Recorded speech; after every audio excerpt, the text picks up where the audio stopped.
For the past few months, I've been transforming my tiny home office and YouTube studio space. And when I say tiny, I mean it. My office is actually a small corner of my 500 square foot apartment. Because I don't have a specific dedicated space, it means that I need to get creative with my filming setups and gear storage. I can't really leave anything set up between filming days because it just gets in the way. And I want the functional parts of my office to blend in with the style and aesthetic of the rest of my apartment as well. Today, I'm gonna share the full tour of my work and filming space. And hopefully, if you are working with a small space as well, then some of my solutions can give you some inspiration of stuff you might want to try too.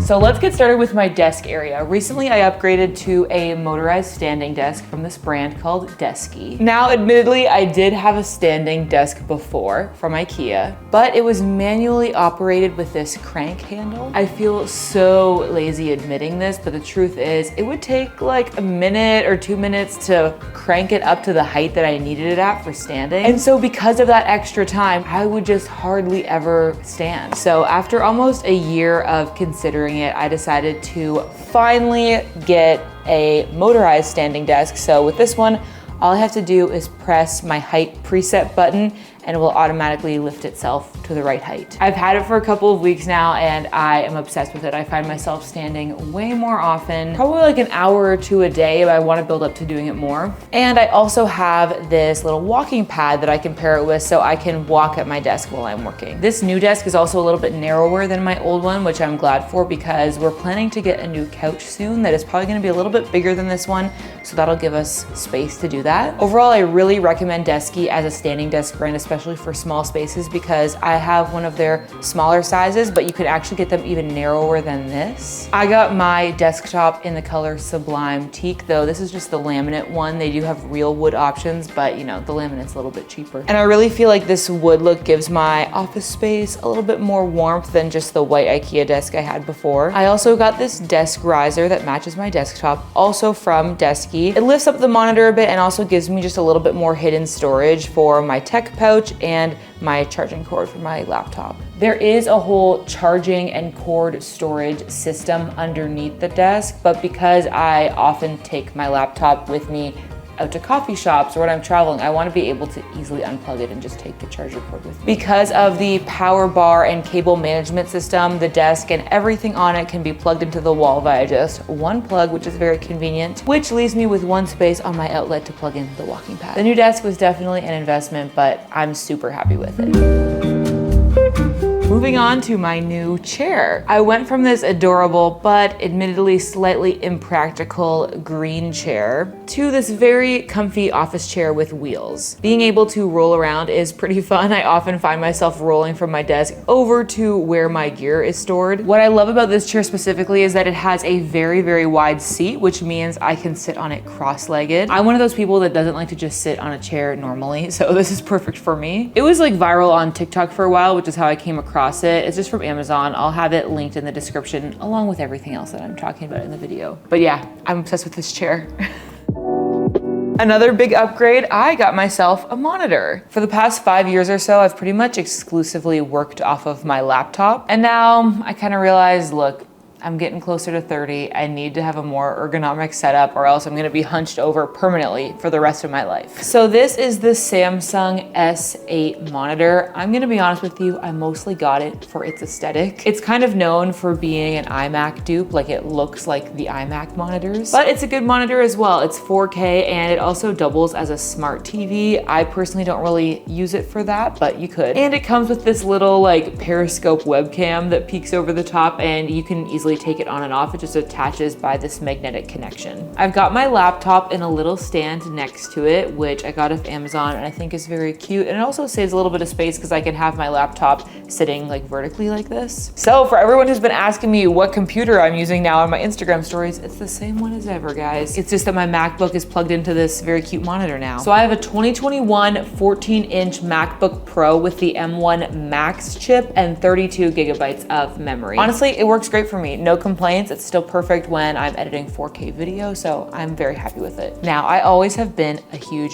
trackpad girly. I've used my laptop for so long. I was so quick with editing in Photoshop using a trackpad. But again, I feel like I need to start being more ergonomic lest I get arthritis before the age of 30. So I got this vertical mouse from Logitech. It's quite pricey as far as mice go, but it is very comfortable to use because it allows you to hold your wrist at a more like natural position. It's taken me a while to get used to it, but I think I am just about as quick with a mouse now as I always have been with a trackpad. The keyboard I use is actually the older version of Apple's Magic Keyboard. Honestly, it's annoying that it works from AA batteries rather than being rechargeable because it's one of the few things that I need to like buy batteries for. And I've thought about getting the new Apple Magic Keyboard, but I just can't bring myself to do it when I have like a perfectly functional one right here. The last item on my desk is my gear pouch. I've narrowed this down to just the essentials. You might have noticed that my desk setup doesn't have any drawers for little accessories like this, and that is kind of by design. I like to keep everything that I absolutely need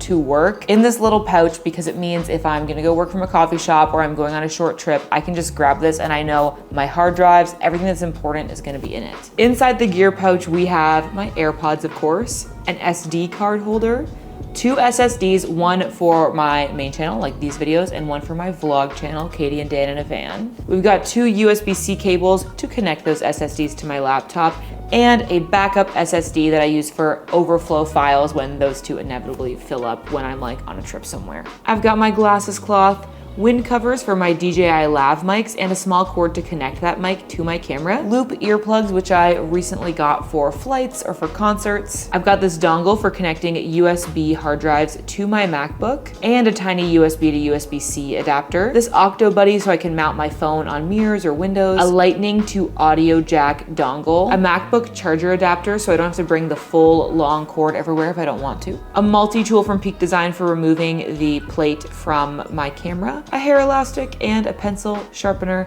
and a pen. That's just like all the important stuff, okay? I can like survive if I have that. Finally, I've got just a little bit of decor. I've got this little spider plant and this cute little mushroom lamp. And on the wall, I've got my YouTube 100K plaque and this collection of postcards from national parks that we visited. We made it a tradition that our one souvenir from each national park was gonna be a postcard. If you've seen the videos that I've filmed in my van, then you'll be familiar with this collection. But what you might not know is that I actually bought 2 at every national park so I could have a little display in our house as well as in our van. So I plan to cycle through the postcards on this display. These are just kind of my 9 favorites for right now. So even in my small space, I have 4 different filming sets for YouTube that I use regularly, plus a podcast studio setup. First, we've got my desk set up. You see this one a lot. Sometimes I like to stand in my kitchen with this being the backdrop, especially if I'm making a coffee for like a coffee chat video, or if I've got some diagram that I want to get an overhead shot of. I like to film that standing at my kitchen island. I also sit on my couch sometimes to film parts of videos. And finally, we've got the hammock chair that's right by the window. This might be my favorite one. My podcast studio setup is actually the space in front of the door to my bedroom. So I'll carry over that green chair. I hang up my faux neon Creator Club sign on this sneaky little command hook that I have above the door frame. And then I adjust my little national parks map so that it's at its like lower setting so that it'll be in frame when I'm filming the podcast. Now, no matter which set I'm using, I've got the same gear. I'm filming with my Sony ZV-E10 with the 11mm lens.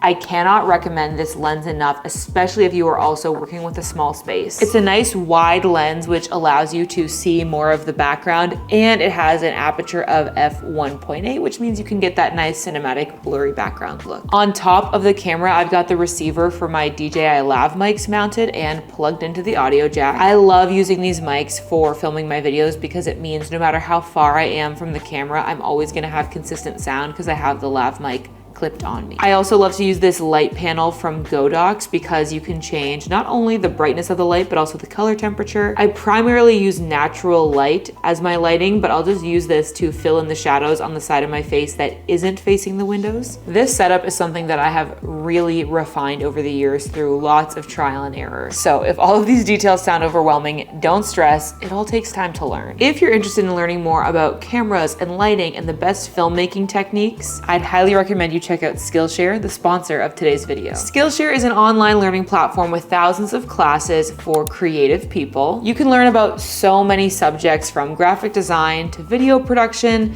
to visual art and productivity. You can find a class to help develop the skill that you want to improve. Fun fact, I actually have my very own class on Skillshare and I would be super excited for you to check it out. In it, I teach you my exact step-by-step process for developing a content strategy and a content production schedule that actually fits you and your life. I really believe in creators being able to find work-life balance, but I know that can be a big challenge, and that's why I created this class. And what's awesome about it is you can actually start taking that class totally for free. The first 500 people to use my link in the description will get 1 month free of Skillshare. So make sure you go ahead and check that out. And as always, thanks so much to Skillshare for sponsoring today's video. So all that gear that I was just talking about needs to be stored somewhere, and that somewhere is here.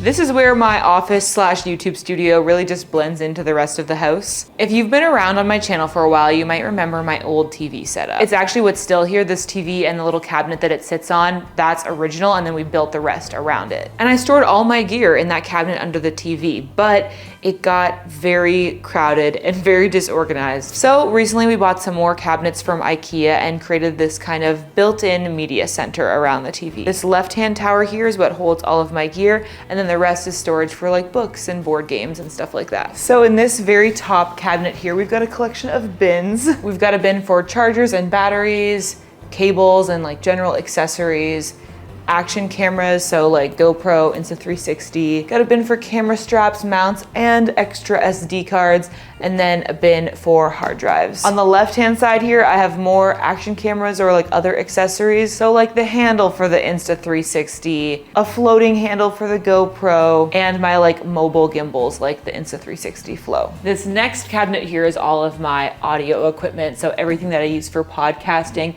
plus other USB microphones or like shotgun microphones that I've just collected over the years. The main thing on top here is my Vocaster 1, so this is what I use to connect this microphone to my laptop to record podcasts. I've got a case with some extra XLR microphones in the back and then some microphone stands. Fun fact, a lot of the stuff is actually gear that I bought back in the day when I was helping people record their podcasts in person. It's kind of a fun origin story for Creatorly Media, but yeah, back when I was a solo freelancer, I would like go in person and set up a mini mobile podcast studio for clients. Next, we've got this cute display shelf, including my Nikon film camera, which I got from my grandma, and some cool local artwork. At the bottom here, we've got 3 drawers. This top one here is my main everyday essentials drawer. This is where I keep my go-to cameras like the ZV-E10, like the ZV-1, and the lenses that I pair with the ZV-E10. Also my go-to tripods like the Peak Design tripod and my iPhone tripod. A couple of my lighting panels and my DJI mics also live in here. This is basically everything that I need to film a YouTube video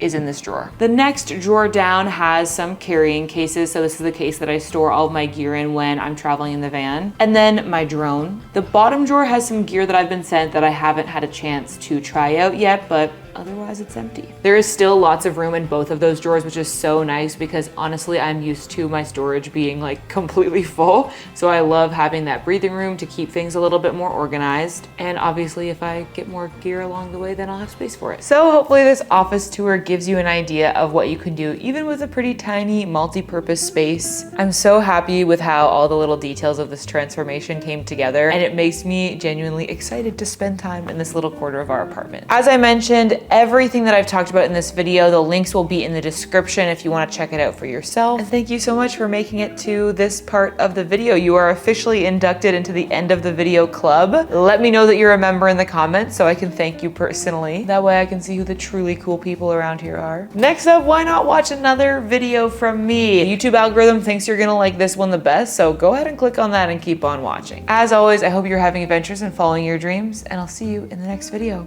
Bye.